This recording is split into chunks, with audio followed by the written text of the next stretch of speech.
أعوذ بالله من الشيطان الرجيم. بسم الله الرحمن الرحيم.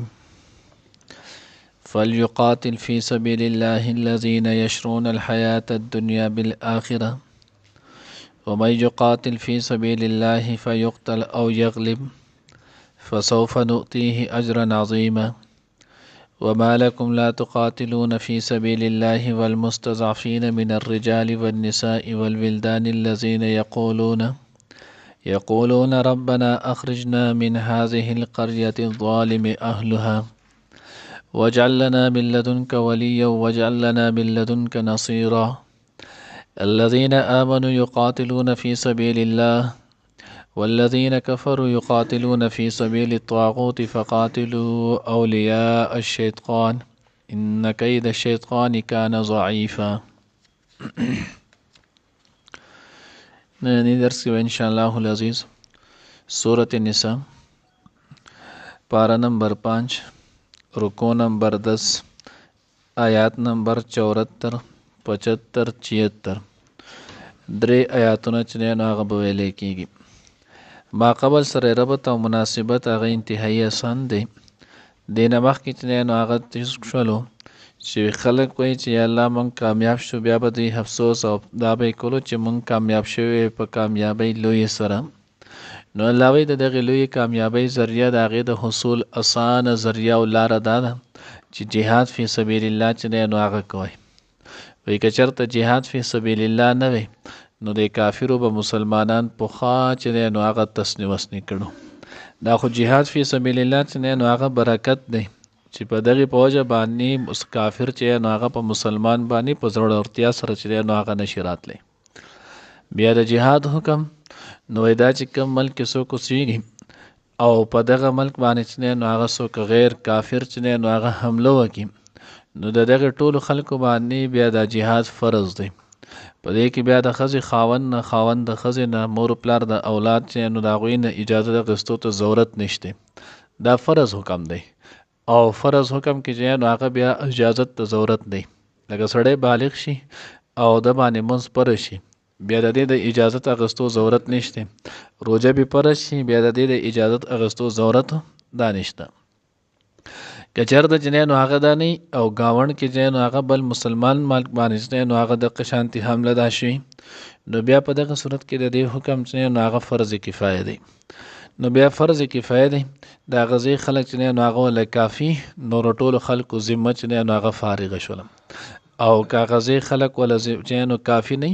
نو بیا چې د کم نږدې دی بیا دا غوي ذمه د دای کافی شول جو بیا هم دا نور ذمه فارغ شو دغه شان چې صورت او نږدې کیږي نو دوی دا غوي حکم مخ کې دی او پسې بیا دای پسې ورفسي دي.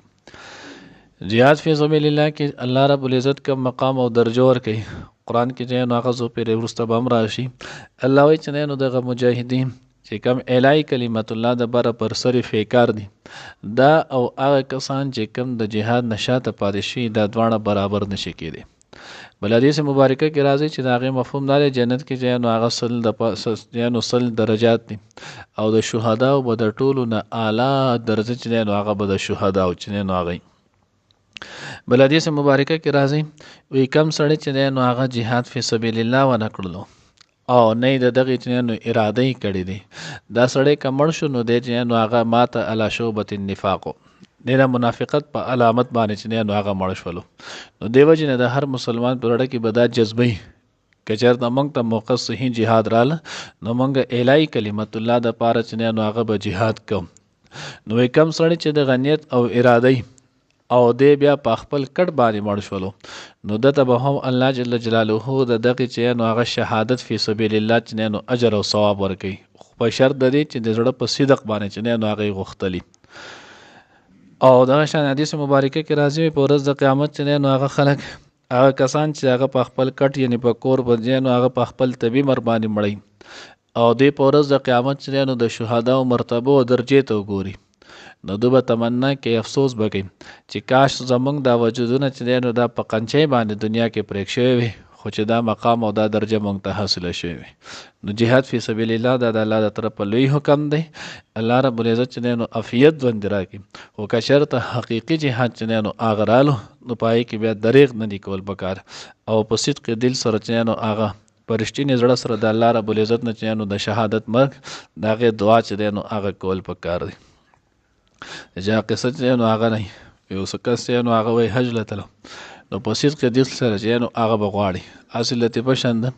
حج له تلو نو هغه چېرته چې نو په حج کې که خیال یې کړی د هغې خو ډېر انوارات او برکات دی الله پاک ته موږ بار بار د هغې نه مستفید کړي. نو کله چې د طواف کولو او په دغې طواف کې چې نو هغه انوارات او برکات یې ولیدل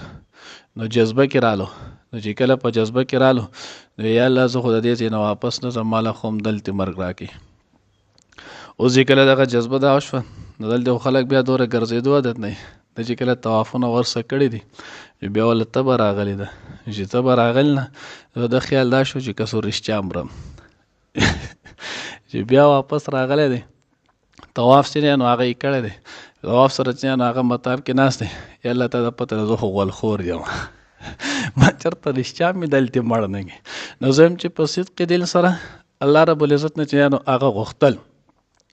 مرګ دا په هر صورت دی طبي باندې او یا چې دی نو هغه جهاد فی سبیل الله کی یا د شهادت مرګي. اوس که د شهادت مرګ شولو نو دا سړی به همیشه د پاره چې نو هغه کامیابي او که دغه نه نو د ایمان سره نو زه کوی د الله نه تاسو غواړئ الله دې موږ ته نصیب کړي. نو فلیقاتل فی سبیل الله جهاد دی وکړي هغه کسان د الله په لاره کې یشرون الحیات الدنیا چې د هغوی خرڅی ژوند د دنیا بالآخره د آخرت په بدله کې. یعنی جهاد فی سبیل الله هغه سړی کولی شي چې دی د دنیا ژوند د آخرت په ژوند باندې چې دی نو هغه قربان کړي. اوس که دی د آخرت ژوند چې دی دنیا ژوند له ترجیح ورکوي نو داسې سړی چې دی نو هغه جهاد نشي کولی. نو یې پکار ده چې هغه کسان جهاد فی سبیل الله وکړي یشرون الحیات الدنیا چې هغه ژوند د دنیا چې دی نو هغه خرڅوي بالآخره د آخرت په بدله کې د آخرت د اجر ثواب او نعمت. ومن یقاتل فی سبیل الله فیقتل او یغلب الله وایي د داسې چې دی نو هغه عبادت دی د داسې چې دی نو هغه مرحله ده چې د دې ګټه هم چې نو هغه ګټه ده او د دې ناکامي هم هغه ګټه ده. نو الله وایي کوم سړی چې دی نو جهاد فی سبیل الله کې لاړلو فیقتل د قتل کړلی شولو نو بیا یې هم مزیدي ځکه الله به ورته اجر عظیم ورکوي د شهادت لویه درجو ته میلاو شو او یغلب یا د غالب شولو بیا یې هم چې دی نو هغه مزیدي ځکه د الله رب العزت رضا ورته هم حاصله شوله او مالی غنیمت چې دی نو دا به ورته هم حاصل شي. نو ځکه الله وایي کوم کسان چې دا کوي فیقتل قتل کړی شو او یغلب یا چې نو غالب رالو فسوف نؤتیه اجرا عظیما زره ده چې موږ به ورکړو د هغوی ته چې نو هغه لوی اجر څومره لوی د انسان په خیال کې انسان ګمان کې دغه چې نو هغه نشي راتلی ځکه الله رب العزت د خپل شان مطابق ورکوي او د الله د شان د الله د عظمت چې نو هغه څوک احاطه نشي کولی. وما لکم لا تقاتلون فی سبیل الله اوس دلته الله رب العزت بهترین اسلوب سره چې نو ذکر کوي ما لکم څه شوي تاسو له چې تاسو قتال فی سبیل الله جهاد فی سبیل الله چې دی نو هغه نه کوئ. دلته الله دې سو نو چې تاسو چې نو هغه جهاد فی سبیل الله وکړئ. څه شوي دي چې تاسو جهاد فی سبیل الله نه کوئ او په څه وجه باندې نو نمبر 1 الله وایي چې نو هغه المستضعفین من الرجال ځکه چې نو هغه کسانو حمایت کی چې کم کمزوري دي د سړو نه والنساء او د ښځو نه والولدان او د ماشومانو نه وایي هغه کسان چې د هغه دغه کمزوري دي د کافرو په پنجه کې چې نو هغه دي او د هغوی هلته دعاګانې کوي یقولون ربنا اخرجنا من هذه القرية الظالم اهلها الا موږ چې نو هغه د دې کلي نه وباسي کلي مکې نه وباسي چې د دې خلک د دې اهل چې نو هغه ظالمان دي. حضرت عبدالله ابن مسعود رضی الله تعالی عنہ فرمای وی په دغه کې مونږ بعض تفاسیرو کې چې نو هغه کې نمونه هم راغستلې دي په دې کې چې نو هغه د څو کسانو چې نو هغه نمونه هم ولو چې د هغوی غریبانانو سره چې نو هغه د راوتلو سول نه لکه ابو جندل رضی الله تعالی عنہ دغه شان چې نو عبدالله ابن عباس رضی الله تعالی عنہ داغه مور سلمه بن هشام رضی الله تعالی عنها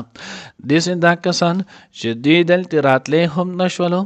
سامان او اسباب سره هم نول چې سفر کړي مدینه منوره ته راغلی او آلتی کافرو ته مختلف ایذا او تکالیف څنګه نو هغه رسولو نو چې کله دغه مختلف تکالیف او ایذا وته رسول نو دغه ایذا او تکالیف په وجه باندې د هغوی دعا وکړه د الله نه دعا سو وکړله نو دوه دعاګانې وغوښتلې. یو دعا یې دا وکړله ربنا اخرجنا من هذه القرية الظالمين ای الله مونږه وباسې د دې کلي مکې نه چې د دې اهل چې دی نو هغه ظالمان دي. تفسیر خازن معنی کړل چې نو هغوی کفر او شرک کولو، او بعضې حضرات وایي ځکه د هغوی په دغې خلکو مسلمانانو ظلم کولو. نو د دې اهل چې دی نو هغه ظالمان دي. او دویمه دعا یې وکړله وجلنا من لدنک ولیا، او مونږ د پاره ای الله د خپل طرف نه یو دوست ولی چې دی نو هغه راکړي. وجلنا من لدنک نصیرا، او زمونږ د خپل طرف الله پاک ته چې نو هغه مددگار راولي، زمونږ ثواب چې دی نو هغه وکړي. الله جل جلاله ول د دواړه دعاګانې چې دی نو هغه قبول کړي. فتح مکه چې دی نو هغه وشوه، او د فتح مکې په وخت کې نبی علیه الصلاة والسلام د دغې خلکو دوست هم ثابت شولو، د هغوی مددگار هم ثابت شولو. نو کم کسان چې بیا هجرت کولو هغوی هجرت وکړلو، باقی کسان چې کم هلته پاتې شو مکه کې، نبی علیه الصلاة والسلام چې نو عتاب بن اسید رضی الله تعالی عنه چې تقریبا د هغه عمر په دغه وخت کې 13 کاله ولو، هغه د هغه ځای چې نو هغه پاتې کړلو، او د هغه په ذمه باندې دا ډیوټي ولګوله چې څومره هم مظلومین دي دا به د ظالمانو د فنج نه چې نو هغه خلاصي او دوی له چې نو هغه د دوی نه نجات ورکړي. نو د هغه په ذمه باندې دقه شول، او الله رب العزت وښودل چې د دوی دغه دواړه دعاګانې الله پاک چې نو هغه قبول کړي. نو دې نه معلومه شوله چې دعا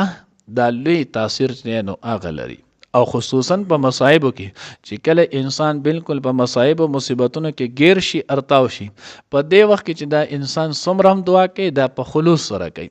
او د خلوص هر عبادت چې نو هغه الله پاک ته قبلېږي. نو دعا هم په اخلاص سره کول پکار دی، او دعا چې کېږي نو الله رب العزت داسې لارې اسباب پیدا کوي چې د انسان په وهم او ګمان کې هم دی. نو دې دغه دعا په اخلاص سره وکړه، چې اخلاص سره وکړه الله جل جلاله ول لار ورکړه، عمر ته چې نو امن میلاو شو، او د امن سره چې کم کسانو سکولو سفر کولو هغه ورته هم وایه شول. الذين آمنوا يقاتلون في سبيل الله، هغه کسان چې ایمان راوړي دوی چې نو هغه قتال فی سبیل الله کوي. والذین کفروا یقاتلون فی سبیل الطاغوت، او کم کسان چې نو کافران دي نو دوی د شیطان په لار کې چې نو جنگيږي. یعنی د یو طرف ته ډله دا د الله رب العزت ده، ځکه د دغه مجاهدینو د دې مقصود او غرض صرف او صرف چې نو هغه د دغه جهاد نه اعلی کلمت الله، چاته تکلیف ورکول، څوک چې نو هغه خرابول یا څوک کمزوري کول، یا د ملک یا د رقبې د پاره چې نو هغه جهاد نه جنگ نه د دې جهاد د دې جنگ دا صرف او صرف محض د پاره چې د الله رب العزت چې نو هغه د دین چې نو هغه غالب او کامران شي، او د دغه په برکت سره انصاف راشي. ځکه ټول دنیا کې چې وکتل شي څومره چې هم طور او طریقې دي دا ټول د ظلم او د بربریت نه چې نو هغه ډکې دي، سیوا چې نو هغه اسلام قانون نه، چې اسلام قانون چې نو هغه د امن د سکون او د راحت او د خوشحالۍ چې نو هغه مذهب دی. نو چې کله دا د امن او د خوشحالۍ دی نو دغه الهی کلمت الله، او دا به خود د امن او د خوشحالۍ دی چې د دې انتخاب په خپل الله کړی دی. نو چې کم شي انتخاب الله کړی نو دا به نو ځکه الله وایي چې کم کسان د دغه الهی کلمت الله د پاره چې د الله دین چې نو دغه بول بال شي د دې د پاره کوي جهاد، نو دا د الله په لار کې دی. او کم کسان چې د دغه مخنیوي کوي نو دغه مخنیوي کوونکې د ټولو نه وړاندې شیطانو، او بیا د شیطان په لمس باندې دغه خلق چلیږي. نو الله رب العزت وی یقاتلون فی سبیل الطاغوت، نو دغه مسلمانو مد مقابل چې کم کسان را پاسې نو دا په لارې د شیطان کې د شیطان په دا کې. نو الله وی فقاتلوا اولیاء الشیطان، تاسو دغه د شیطان دوستان چې نو هغه دا ټول قتل کوي، پاکي سره لري کوي. ان کید الشیطان کان ضعیفا، الله وی بشک چال د شیطان چې نو هغه پریب د شیطان چې نو هغه ضعیف کمزور دی. څنګه دی نو د ډېر شی واقعات دي، خو مثال په تور کې راغی کې خیال مو کړی کله چې غزوه بدر کېدو نو غزوه بدر کې چې نو هغه شیطان د تسوي سورته برات کې توبه کې ان شاء الله را هم شي. نو دغه شیطان چې نو هغه رالو د توی انی جار لکم فلا غالب لکم اليوم، زجنه نو هغه ستاسو مددګاریم، نن ورځ په تاسو باندې ایسو کوم غالب نشراتله، خو صرف تاسو قدر دومره کې میدان ته خو اوځي کنه. ابو جهل چې نو هغه په ځوخ پیکو هغه د ځان سره زر کسان چې نو هغه را روان کول بدر میدان ته چې نو هغه را ورسېدل. اوس چې کله بدر میدان ته راورسېدلو ده ورته ویې زه به تاسو د نور خلک نورې قبیلو نه به هم دله کسان راولم. اوس چې کله دقه شانتې وکړلو بدر میدان کې چې کله رالو دی ناست دی د ابوجهل ورور حارث بن هشام رضی الله تعالی عنه چې بیا وروسته ایمان راوړو هغوی دې انساني شکل کې راغله او زما له د لاس راکړه مونږ دواړه بره چې نو هغه ناست ولو نو یې په دې کې چې نو هغه د شیطان تیښته شروع کړه. ما د لاس نه جوخونه چې چېرته دی تا خو مونږ په خپله د میدان ته راورسولو او اوس تخت دی نو دی وی چې نو هغه انی ارا ما لا ترونه زه هغه صحیح نم چې کم تاسو نه دی. نو هلته خو الله پاک په بدر کې فرشتې رالیږلې د فرشتو سره خدای بره پاتې شولو نو د چې کله فرشتې ولیدې نو د پتو لګي چې اوس د دې مقابله ګرانه ده نو سوی انی اخاف رب العالمین زه د الله نه یریږم زما ته د الله یره چې دی نو هغه ده زه د خدای نه یریږم تاسو چې دی نو هغه زه چې صحیح نه ما تاسو نه دی نو فریب کمزوری دی د خو چال چې نو هغه دغه چال یې بچاو کړی چې زه به په دې سره چې نو هغه نبي علیه الصلات وسلام او د مسلمانان ملګري چې نو ختم الله تدبیر چې نو هغه پې غالب رالو هغه ځای نه وتښتېدو. نو ځکه الله وایي د شیطان مه منئ د شیطان د ملګرو چې نو هغه مه منئ ولې ان کید الشیطان د دوی چې کوم اصل دی نو هغه شیطان دی او د شیطان چال چې دی نو هغه کمزوری دی نو دغه د ملګرو چال به څنګه غالب شي. نو ځکه الله وایي فقاتلوا اولیاء الشیطان ان کید الشیطان کان ضعیفا هغه چال چې دی نو هغه کمزوری دی. الله رب العزت دې موږ ته صحیح پوهه نصیب کړي. فلیقاتل فی سبیل الله پکار د چې جنگ وکړي جهاد وکړي فی سبیل الله د الله په لار کې الذین آی کسان یشرون الحیات چې هغوی خرڅوي ژوند الدنیا د دنیا بالآخرت په آخرت و من یقاتل او څوک چې نو هغه جهاد کوي فی سبیل الله د الله په لار کې فیقتل او یغلب نو هغه به وجل شي یا به غالب راشي فسوف نؤتیه اجرا عظیما پس زر د چې ور بکړو مونږ هغوی ته اجر لوی په دواړه صورتونو کې. وما لکم او څه شوي تاسو لره لا تقاتلون چې تاسو جنګ نه کوئ فی سبیل الله د الله په لار کې والمستضعفین او د کمزورو په حمایت کې من الرجال د سړو نه والنساء او ښځې والولدان او د ماشومانانو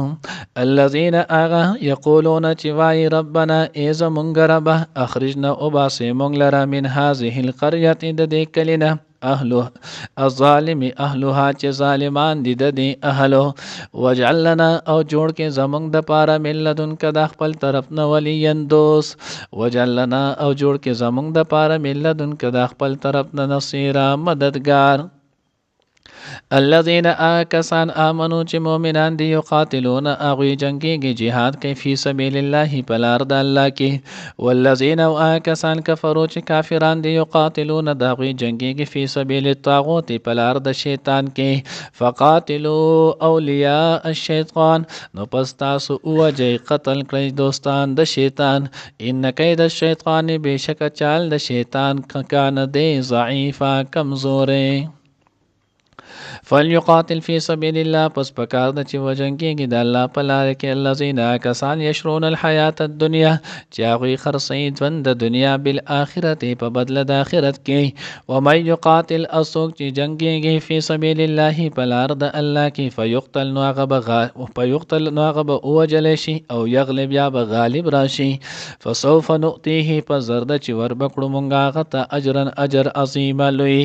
وما لکم او تاسو دپاره څه عذر دی لا تقاتلون چې تاسو جنگ نه کوئ فی سبیل الله د الله په لار کې والمستضعفین او په حمایت چې نو د کمزورو من الرجال د سړو نه والنساء او ښځو نه والولدان او د ماشومانانو نه الذین هغه یقولون چې وایي ربنا ای زمونږ ربه اخرجنا وباسئ مونږ لره من هذه القریة الظالم اهلها د دې کلي نه چې ظالمان دي اهل اوسېدونکي نه دي